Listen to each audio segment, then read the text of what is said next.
On en vient à ces témoignages. Je vous le disais, le rêve américain transformé en cauchemar pour deux jeunes. Ils ont été victimes de maltraitance et d'exploitation dans le pays de l'oncle Sam. Depuis, ils se sont engagés dans la lutte contre le trafic des personnes. Notre reporter Vincent Kiendro-Beogo les a rencontrés à Los Angeles, en Californie. Suivez plutôt. Quelqu'un vous a-t-il promis tout le meilleur à l'étranger, loin de chez vous? Alors félicitations. Mais il faudrait faire attention, car vous pourriez être victime de trafic. Face aux caméras, Ima raconte son histoire, sa mésaventure.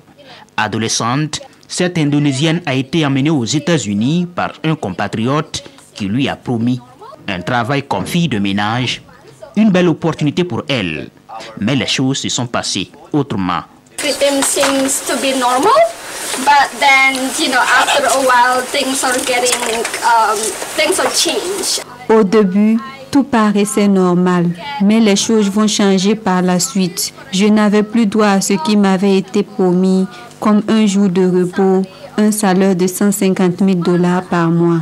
En plus, on abusait de moi physiquement et verbalement, et ça a été comme ça pendant 3 ans. Je ne savais pas que je serais dans une telle situation, une situation d'esclavage, jusqu'à ce que je m'enfuis. I didn't know that I was in slavery-like situation until I escaped.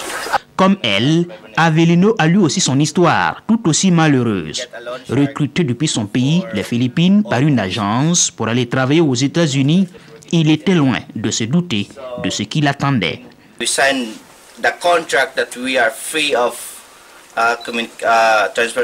Avec le recruteur, nous avons signé un contrat qui prévoyait des allocations pour transport, repas, logement et pour la santé.